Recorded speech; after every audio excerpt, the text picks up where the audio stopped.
Good morning children. Standard 5th, lesson number 9, EVS 1, maps our companions. The land in our environment is not of the same height everywhere. You see na? Land is not at the same height everywhere. Somewhere it is deep, somewhere it is not. This unevenness gives rise to various land shapes creating different landforms such as mountains, valleys, plateaus, plains and islands. You have studied this in the 3rd chapter. For a proper understanding of our environment, it is necessary to study the physical or natural setup of the land. In standard 4th, when we learn about maps, we saw a 5,000-year-old map. This map means that man has felt the need to make maps in ancient times, means in old times or very long ago. At that time, maps were mainly used in wars. While fighting a battle, it is important to have detailed knowledge of the terrain. It helps in working our strategies or defeating the enemy. Maps were very useful for this purpose. Taking into account the differences in their height, shape, various landforms can be shown on a map. There are different methods of showing these landforms on a map. Let us look at these methods. You try this. Suppose you are going to a fort for your school trip. You travel by bus to a certain point and then get off. The fort is on a hill. To reach the fort, you have to cross another hill and also a valley. Show the two hills and the valley in the blank box given on this page.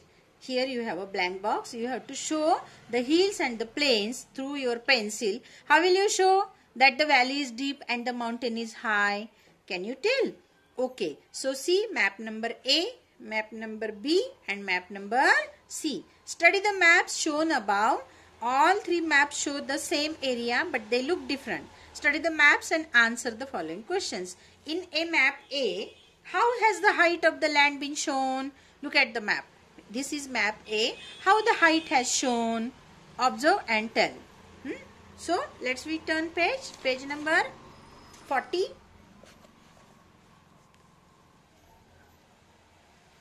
Why have colors been used in map B? How is map C different from the other two maps? In which directions from the other point in maps A, B and C? In which map can the landforms has been seen most clearly? The length and width of a landform can be easily shown on a piece of paper.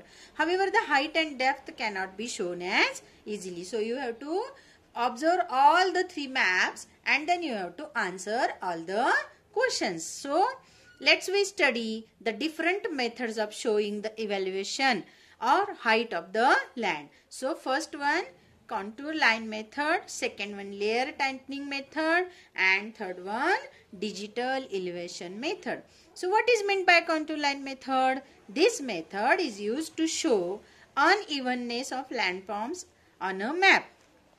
So here you have a picture, cross section of a hill. So here you have unevenness, shown unevenness. Look at the picture, that is gentle slope, steep slope and gentle slope and steep slope. So here you have the shown all the maps differences in cross section of a hill of contour line method. Now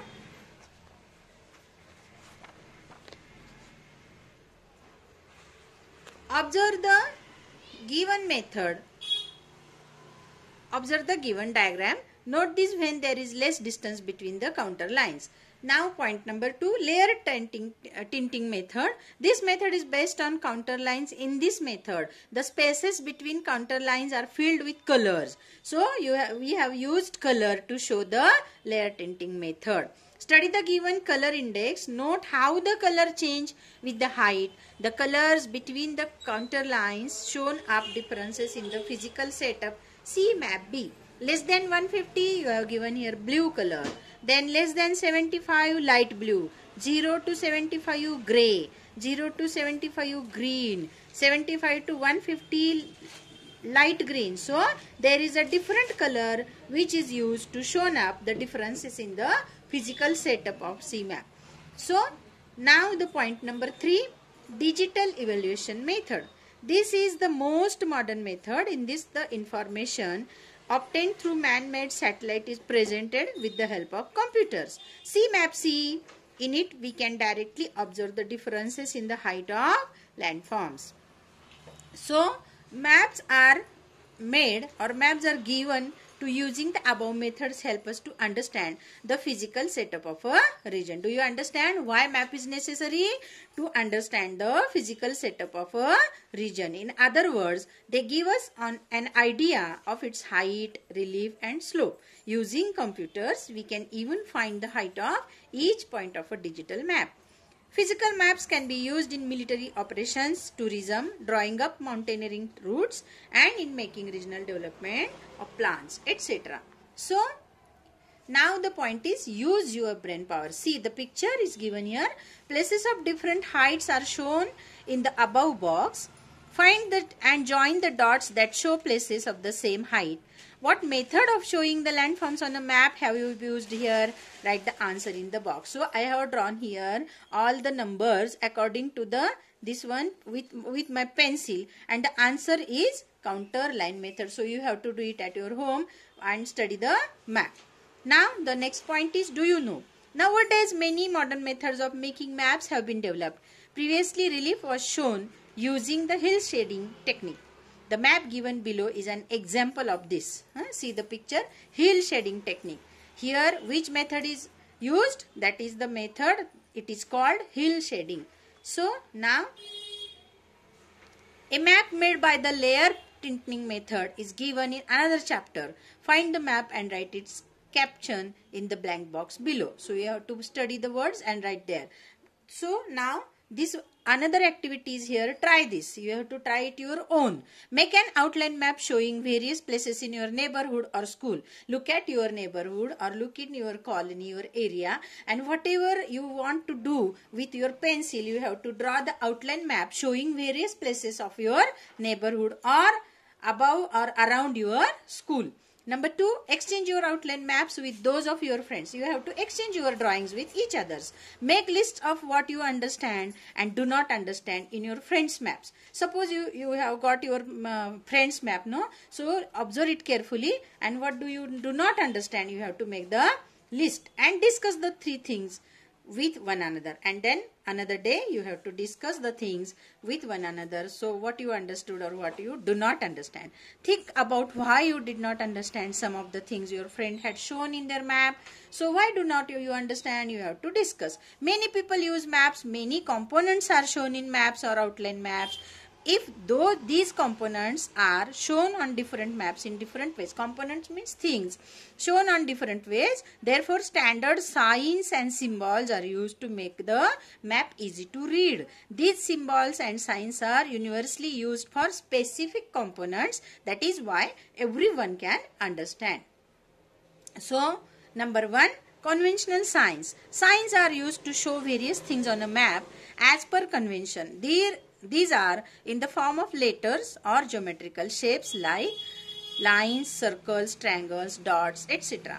So it is called conventional signs. So conventional symbols means what? So symbols are used to show various things on a map as per convention. Symbols are meant for drawing of the respective objects. For examples, temples, mosques and forts. So it is called signs and symbols.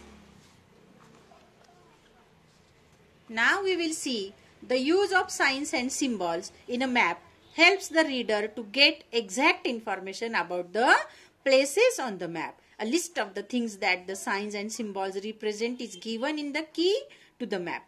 Now, can you identify the following signs and symbols and write their names in the boxes. So 5 symbols you have given here. You have to observe and write their meanings. So first one is, look at the picture. Second, third, fourth, fifth, sixth. Any you have to identify and write. First one, the symbol of education. Second one is, very good, Doordarshan. Third one is what? Fourth one is what? Fifth, sixth. You have to identify and write their names in the boxes. Next activity, study the list of some of the symbols used by the Survey of India while making maps. So you have given here list of some symbols. So PO means post office. This one symbol indicates harbor. Third one indicates lighthouse. Fourth one, fort. Fifth one, burial ground. And last one, international boundary line. So another some things you have given here, you have to study it. Do you know? The Survey of India is the foremost map-making institute of India. It was established in 1767. This institute has made a large number of topographic maps of the Indian subcontinent on various scales by conducting field surveys. These maps are known the world over for their accuracy. The institute's headquarters are in Dehradun in Uttarakhand. So here you have given Survey of India symbol, Bharatiya Sarvekshan Vibhag. Look at the symbol. This is the signs and symbols of Survey of India. And now use your brain power. Jasbir and Manjeet are reading a map. They do not understand the following signs and symbols. Jasbir and Manjeet, like your friends, they also reading a map. They do not understand the following signs and symbols. Will you help them by writing the meanings of each signs and symbols? So first one has been done for you. PO means post box. So another all 5 things you have to find out through this textbook, and then you have to write. Sign or symbol, write in the bracket. Whether it is a sign or it is a symbol, you have to find out and write. So another one activity is given here for you, that is try this. Make an outline map of your neighborhood or school like you did before. I have told you that is you have to given the activity of your neighborhood map or your school's map. First decide the signs and symbols you will use and use them in the map. Do you know? Now understand each other's outline maps better. Very good. What we have learnt in this lesson? Let's we revise.